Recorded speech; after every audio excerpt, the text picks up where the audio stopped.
Hello there, guys. Welcome back to another episode of E&Ftv. Today, we are joined by my good friend, Marjolein Delhaye. Hello there, Marjolein. How are you doing? Hi, I'm very good. Thank you. Excited to be here. Thank you so much for joining us. And this is a particularly exciting one because I love these episodes where we're shouting about something brand new, something that's brand new to obviously you, but also brand new to our market. So I'm looking forward to this one. But just before we get into it, I want to say a big thank you to all of our viewers right now that are tuning into this episode today. I want to say that if you are viewing and you haven't subscribed yet, please do subscribe to the channel because what we're looking to do, and we've done it for nearly 5 years now, is bringing you amazing guests every single Thursday, bringing you interesting content, interesting insights into various parts of the market, but also finding out about brand new brands, whether that be in the tech space or the external contracting space. And we want to bring you consistent content. So to do that, we need you to subscribe, like, and comment on the video. So please do take a moment and do that now. So, Marjolein, I'm looking forward to hearing all about what you've got going on. But before we get into that, I would just want to ask you a bit about your background, a bit about who you are, and of course, what brought you to this point in starting your own business, MD Finances. So please do. I'm going to shut up. Take it away. Okay. Yeah, so my name is Marjolein. I'm originally from the Netherlands. I moved actually to the UK. It's by now 8 years ago. Time has flown by. Right, So I my background is hospitality through and through. It comes from my parents. They used to own their own restaurants. right. And growing up, you kind of like start helping out a bit in the kitchen, and then you go to the front of house and you help with the stuff, like with the waitressing. So it's, born and bred pretty much in hospitality, Love which that. is great. And then I came to the point where you go to university. Okay, so what is next? I decided to continue with hospitality, and I studied hospitality management at the hotel school in The Hague. Yes. I did so for 4 years, and it was a great experience. Amazing. Yeah, it was really, really cool. I At the end of it, you get an internship, which is basically what brought me to Right, London in the first place. So I came here when I was 22 years old. Yes, right. 22. And I got an internship in East London at the Floating Hotel, actually, Good Hotel London. Yeah, Yep, okay. really, Yeah. really, really cool. Very different. It was a Dutch Yes. concept as well, so it really immediately kind of like attracted me to it. Yeah. And I grew within the company fairly quick. So was a management intern, then I became a duty manager, and fairly quick after I became deputy general manager, Yeah. and it was Yeah. great. I really enjoyed it. I enjoyed the responsibilities. And so afterwards, I moved on to a general manager role in West London. Yeah. And I only did this for a very short period of time. I was 24 at the time. And I have to say, I panicked a little bit. I'm like, oh my Okay. God, I'm a general manager in West London. I'm 24 years old. There's so much responsibility to take. What happened? Literally, I'm like, when did this happen? So basically, I was like, Love it. okay, hold on for a second. So Sure. I thought to myself, how do I really know if hospitality is everything for me if I've never tried anything else? Sure. So I decided to basically take a break, and I went into financial services. Well, Now, this is kind of like where it comes a bit into play as into why I started my business. yeah. Because I went into financial services, and wow, it was an eye-opener.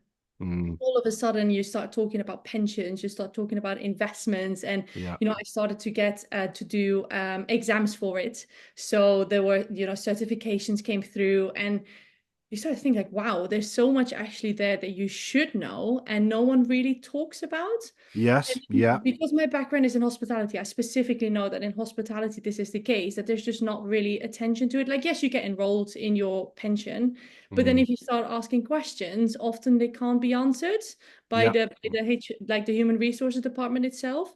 So for me, this was kind of like, okay, so I started to talk to some friends, some family, and like, hey guys, how do you feel about this? Have you ever thought about that? And Mm, everyone was really like, oh no, not really, actually. So this kind of like started for me the thought as in, hey, okay, maybe this is actually kind of like a point where I should say, you know what, I'm going to talk to people about it. yeah. Absolutely. Yeah, it took a bit longer than that. So I was a Yeah. bit hesitant in the beginning. You always get a bit scared when you have to let go of your full-time job and, like the steady income every month. So Yes. I was a bit hesitant. So I opened the business. but I kind of like stayed working full time at the same time. So Yep. I was not able to spend so much time on it. But now, actually, as of this year, September, I decided to take a little leap of faith. And yeah, Way. I have to say I'm still a bit nervous about it, but okay, on it. No going back now. So I decided to go ahead with that, and I'm now Yeah. fully focused on the business and seeing if I can grow it. So yeah, that's pretty much where I am right now. Congratulations. It Thank you. taking that well, I know it myself. Taking that leap is one of those where it is terrifying. Yeah, But when you've got your vision, you know what you want to achieve. And I know that you've also got people around you that are guiding and they're supporting and yeah, everything else, which is exactly what I had the same thing. I still do. I've got a mentor of mine that still is pushing me and sort of I'm able to break down certain barriers that I still think that I had or still think that I have. yeah. And that's amazing. So congratulations, because Thank you. that first step is the biggest one, and you've It done feels that bit like now. it. Well, to be fair, I say it feels like it. I don't know. We haven't taken the next step yet, I think. But I was talking about this today and bringing it to everybody's screens and awareness and building that. Um, I suppose then, so that tells us a bit about who you are and what brought you to this point. Tell us a bit about what MD Finances is. How is it going to positively impact the people within the industry itself? So tell us a bit about that and the brand itself. Yeah, of course. So MD Finances, well, it sounds quite logical. It stands for Marjolein Delhaye Finances, right? Yep. That's pretty much where the brand comes from and why I decided to go for it. Yep. So basically, what we do is workplace financial education. I'm not sure, Tom, like how familiar are you with like pensions and stuff? Do you know like the Oh, current UK nope. state pension age? Like these Nothing. fairly things that everyone really should know because we're all going to get Yep. there at some point. But most So people, when I start asking questions, yeah, can't I'm answer. I'm in that privileged position at the moment, right, where I have a dedicated accountant. I basically say, this is what I want to achieve, or usually they're the ones that tell me. But for such a long time, as I'm sure you can probably imagine, I was never in a position to have an accountant. You know what I mean? Like and not a lot of people are. So absolutely, and honestly, probably the majority of what you're going to say today is going to be news to me. So this is an education thing for me as well. So yeah, that's Okay. that's me being completely transparent, guys. I never had an accountant. I've never had any advice before. Only in the last couple of years have I really explored it at all. To be Yeah. totally honest. So yeah, please go ahead. Yeah, go. Yeah, and most people they don't. Yeah. That's like a difficult aspect as well. So what I basically when I say financial education and workplace is basically Mhm. what I do is I go into businesses and I pretty much talk about the UK financial system, which Right. goes from pensions, it goes to ISAs, it goes to retirement planning, Yep. but even estate and legacy planning, right? So it kind of like Right. covers the whole holistic overview that we're trying to create. Nowadays in hotels, well, in pretty much any industry, like we're talking specifically about hospitality, but when you think about it, this is not just hospitality related. Mm, I know from my own experience that it's lacking in hospitality, hence why I'm focusing so heavily on it. But it's sure. also different industries that can benefit from it. Yeah. Because nowadays, almost like employers almost have to give everyone an auto enrollment into their pension scheme, Yes. right? So they Yep. basically people they start paying into a pension. But what does this actually mean? All of a sudden, people they put money into a pension. They then also need to decide how much they're going to contribute. Hmm. Then what are they actually invested in? And they have to navigate tax rules. There's some major changes that are happening also with inheritance, for example, in regards of pensions. And Yep. then you've got certain allowances as well. When actually do you get tax relief on your pension and when do you not? Right. So there's actually a lot of things and then I'm talking about just the pensions, right? There's so much more that's out there. So by providing this financial education, so the trainings and the workshops that I provide, you kind of like give the employees the opportunity to learn about it and then also make informed decisions into their own lives. Yes. Right. So Right. that's kind of like the basis. And just to kind of like show you how relevant it is that what I'm talking about is that the Resolution Foundation, they Mm, have actually reported that 30% of UK households have less than £1,000 in their savings, yeah. right? That doesn't That's a surprise very me. terrifying Yeah. fact, It's pretty much. it's terrifying, but unfortunately, I'm not surprised by the number, but Yeah, it does, it's not a good thing. Don't get me wrong. Yeah. not at all. And I think even the crazy thing is that you're not surprised by it. No. Oh, it's just like the world has changed a lot. And of course, there've been a lot of rising costs, and these are things that we also need to keep in mind. But it also Mm, comes down by, preferably as early on as possible, you start educating people about actually the financial system and how they can benefit from it, yeah. right? So the reason why I specifically also focus on businesses is in during COVID time, a lot changed in the industry, especially when it comes to recruitment and to, like the expectations. Like before, it was more of an employer world, right? The employer Yeah. kind of like set the Yep. standard. And now kind of like people are talking and saying, well, actually, things seem to have turned around quite a bit. Now it's more an hmm employee world, right? Yeah. So it's Yeah. now expected from the employer to take care of the employee, right? And their well-being. Yep. But very often when well-being comes up, what's the first thing that comes to your mind? Well-being is usually mental health and physical health. Those are the two main Exactly. things. Yeah. Right? Yeah. Those are the main things that straight come to your mind. But Yeah. actually, there's like a whole well-being pillar kind of like idea. And one of them is also financial. Makes complete sense. Absolutely. Yeah. It- exactly. So if people get financial like stress because of their financial situation, it will hmm automatically also impact their work life, most likely. Right? So I sick reckon rate if can you go up. looked, I was going to say, I reckon if you looked as well in some sort of statistic in the UK, I imagine a huge amount of stress is due to financial situations as well, right? Probably. Yeah, Yeah, yeah. likely. Like I can't say with 100% certainty that that's No, the main reason, but it will be a big part of it, yeah, right? You can't pay your bills potentially for the month. How can you focus on anything else except for trying to yeah, make that work, yeah, right? You're going to try to look at different ways of getting the money in, right? That's going to be constantly on your mind.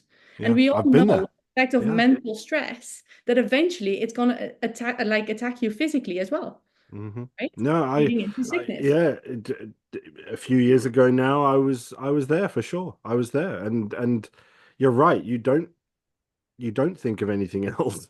Exercise and sort of mental health goes out the window. You're just focusing on what you need to get done, right?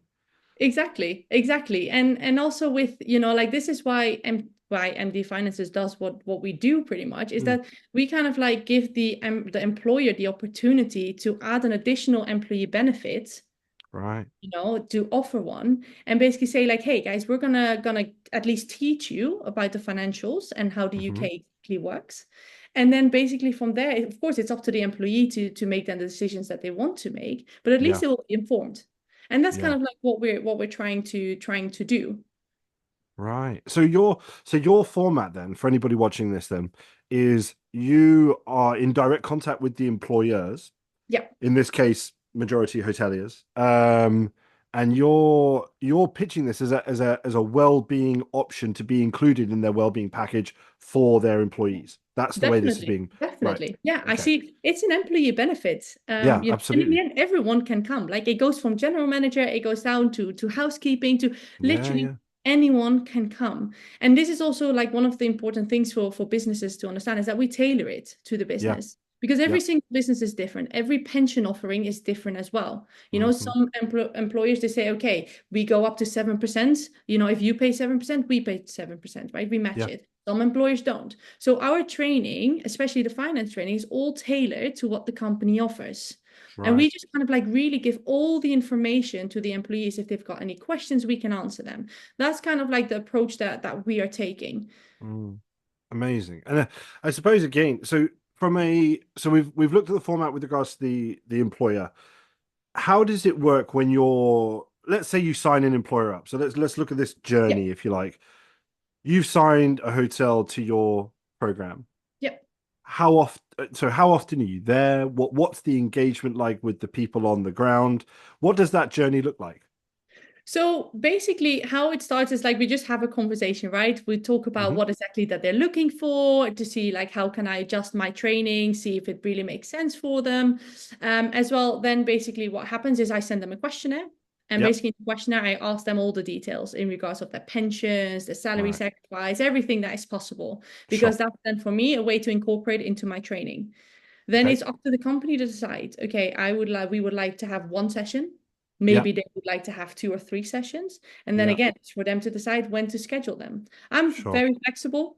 Yeah. So, like, of course, when it starts to get busier, then maybe there will be a few more limitations. But Hmm. at the moment, as it stands, I can adjust fully to what they need. So, for Yeah. example, with some companies, it's at 11 a.m. because that's the best time for them because the shift, breakfast shift has finished Yeah. or quiet, it's before lunch. And because overall, my training takes somewhere between an hour and an hour and a half, depending on Okay. how many questions there are, of course.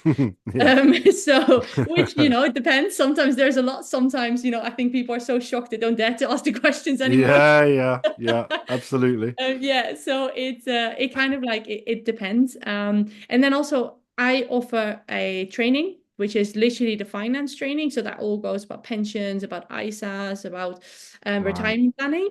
Yeah. But I also offer a workshop, and the workshop is kind of like a follow-up on the finance training. So Sure. what happens is that everything that we've spoken about, we're actually going to put into practice. So Right. the people who are attending, they will actually make plans, Yeah. long term, short term, and then based on different moments in their life and what Yeah. their focus area is.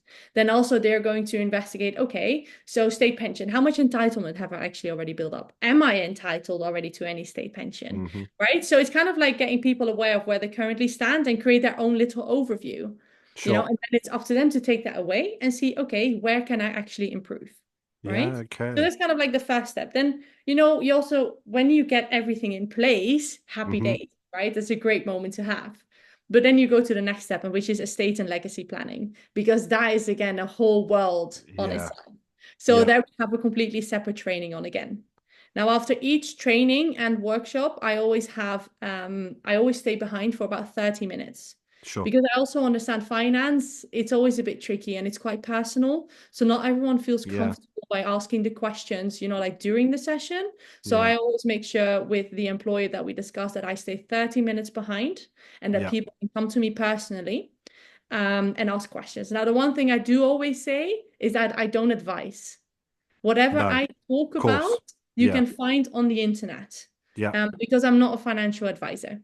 Yeah, so No. No. I Absolutely. Yeah. provide the information, and if people want to have financial advice, I'm happy to connect them with someone in my network to see if they can help them any further.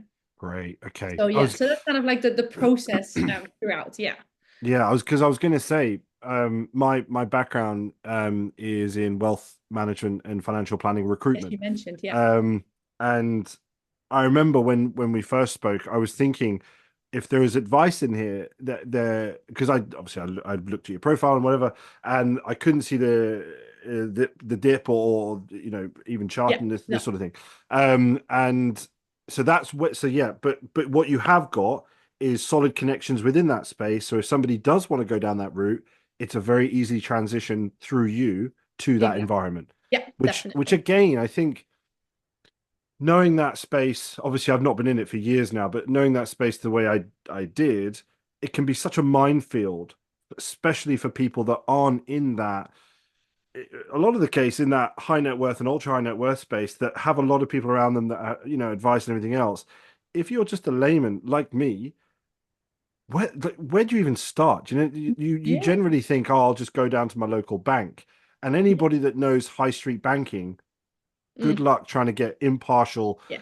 proper financial advice. No offense to the high street banks here, but it's a very difficult place to be, and it's a minefield in itself. Yeah, definitely. But it's also, like a lot of people say, oh, but I don't have enough to actually be considered by a financial advisor. That's not Very the case. true. They're actually there to help you to get to the Yeah, point where you need to be. That's what financial advice is about. It's not yeah, about yeah, only when you have money, it's also about when you want to build it. And I yeah. think that's where the controversy is quite a bit when you talk about wealth, like wealth planning. Absolutely. On that misconception, will they even look at me? I don't have the thousands of pounds that is Exactly. associated with sort of that financial planning piece, but you've got to start somewhere, right? You've got to start Exactly. somewhere, Exactly. And this and is what I'm maybe trying that's where you to. Yeah. not to line you up, let's Exactly. say, I was like, that was but nice. where do you start? And Yeah. again, we do.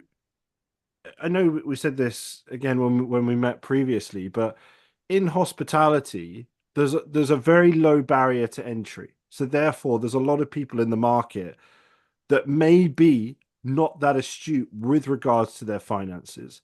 Because again, I'm happy to be as transparent as anything. I was one of those people. I lived month to month. I didn't really have a penny to Most save. of us were. Yeah, Most of us and were. it's one of those where financial advice, I was like, forget about it. Yeah. But if I had an opportunity or I had a company that was saying, well, we're gonna put somebody in front of you to dedicate some time to you being able to be heard is probably a good way to put it, right? Yeah. Because that's what this is all about is people, regular everyday people being heard and genuinely helped with their finances. For sure. Exactly. Exactly. And it's, the thing what bothered me the most is, the Mm, amount of jargon that is being used when you go online and you look it up. Like people, I genuinely believe that people, they do look, yeah. like especially when they, maybe the first time they get enrolled, they're curious. But the Mm, amount of jargon that they use and the way how they describe things is just yeah. extremely confusing. And Yeah. I don't think that's fair either, like that's just not how Yeah. it's supposed to be. So again, this is also, like for us a way to kind of like break it down. Yeah. Absolutely. Absolutely. And I suppose in terms of, so we talked about that briefly, sort of the different people within the business and things like that. So who would be the ideal clients for you? Or could it pretty much be anybody? To be fair, it could be almost everyone. It's literally Right. any kind of like company or employer who would like to give this to their employees. Hmm. That's pretty much, like the people that I'm already looking forward to speak to. Sure. Sure. Like especially if, like for example, if there's anyone in the human resource department or the learning and development department, they're Mm, like, oh, this sounds really good. yeah. Could this potentially work? Then yes, please, like that, do reach out. This is the beauty of what I offer. It doesn't matter, like if there's only maybe 5 employees in your business, it's still Yeah. applicable to them. It's applicable to everyone. you Yes. know Yeah. of Yeah. course, when we go to bigger companies, then like I at one point I'm going to have to limit how many people can attend one session, because Sure. otherwise it's going to, instead of taking an hour and a half, it's going to be 3 hours with the amount of questions I want to Yeah. get, so but that is, like something to discuss and see how we can work it out. But yes, it's literally, it sounds silly almost, but it's Yeah. every single person. Of course, Absolutely. if we go look outside of hospitality industry, then it changes a bit, because financial services industry, Mm. you kind of hope that you don't need to do that. uh, Yes. Yeah. Yeah. right. You'd hope. Right. But like in hospitality, like literally any business or like business owner that's looking to add something extra for the Mm. employees into it, then like that is the time to reach out and then see how we can make that work. Yeah, absolutely. I was going to say, recruitment would be definitely a good market because recruiters are notorious for spending their commission before they get it. Yeah. And again, I'm not going to lie, I've been there. Back when I was a younger recruiter in whatever, and yeah, I'd spend the commission before it even hit my bank account. Yeah, So I have I've no had I this have one no before. doubt. I have no doubt. Especially within other sales roles as well. Again, within hospitality, no doubt. For But sure.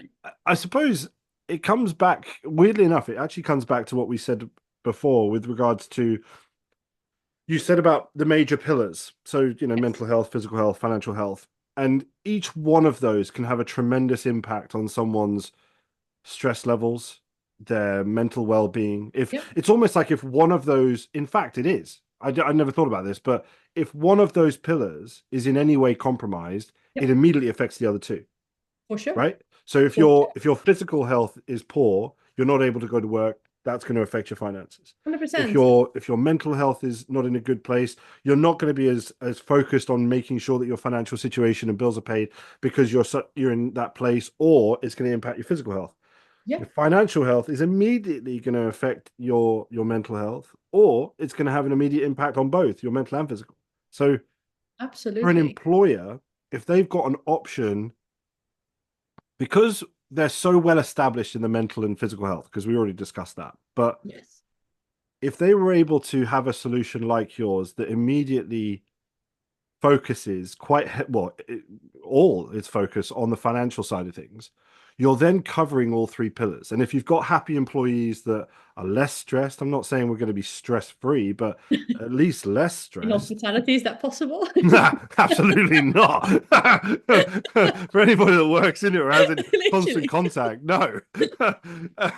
But if we can aim to have people less stressed, you're going to have happier workers.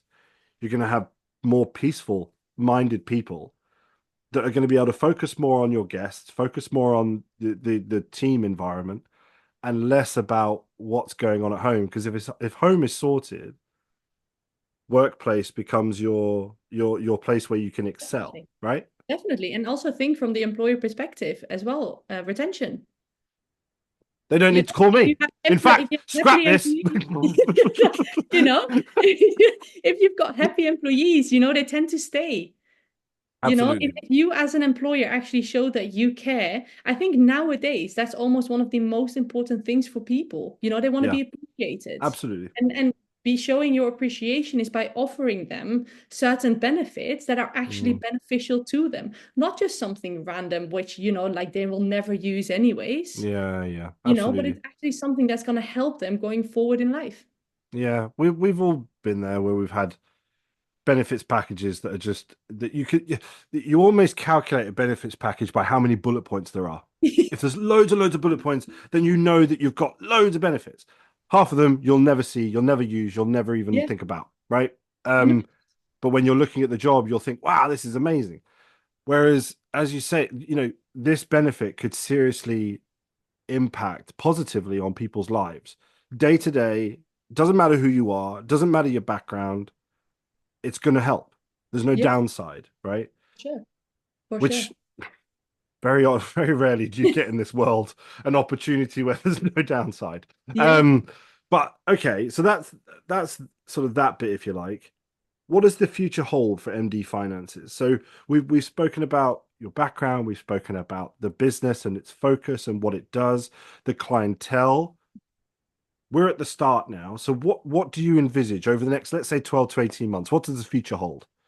So my goal at the like I said, I've just kind of like started to go full time on it. So I really Yeah, would like to, grow. That's pretty much the sure. first step. I would like to talk to people, meet with people, like also all about getting feedback. Yeah, It's still very much, even though the company's been open for 2 years, it's still very much in the beginning phase, right? So yeah, for me, this is going to be a time of development, right? yeah, yeah, Understanding like, okay, how are we doing? Like, do the people actually like what we offer? But also at the same time is, like kind of like trying to find out where we fit in. I yeah, know that we fit into business, right? Because it's great. But then I also start to think, okay, but what if we actually approach people when they're even younger, right? So I'm yeah, currently in talks with university yes. and to trying to, because they offer a mental wealth program, and to actually try to make that Interesting. a part of this program, right? Because if we can already start talking to someone who is maybe 18, 19 years old, Hmm. then before they even start their first, I would say, full-time job, Yeah. they already understand, okay, so I'm going to be enrolled in a pension. These are my options. This is what I need to look out for. Okay, Mm. so I'm going to get this income now. So let me budget. This is going to be my expenses. I'm going to be able to put this maybe into an ISA. All right, Yeah. how does this exactly work? Right? So by able to set them up already well from the moment they get going, I think that could change as well a lot of people's lives, Yeah. because a lot of people they from home they learn how things are done. Yes. If these people, for example, cannot be reached through either financial education from myself or maybe even from somewhere else, Mm. automatically, you would think that the kids or the students, they get less exposure to it as Yep. well. So by being Yeah. able to introduce it potentially into universities, I think that could open up a whole new world for the business. So I'm Absolutely. really trying to kind of like explore that option as well at the moment. Yeah. Yeah. And again, as you say, getting in there early, you're immediately instilling an understanding and an education around something that again is going to do nothing but support them going forward. There's no downside. There's and again, I think very much like people in the industry, like we were saying earlier, students may just feel like What if I haven't got anything, right? Like I mean, well, I'm generalizing and whatever here, but I'm eating pot noodle 4 times a week or whatever. I finances and Sunrise. whatever.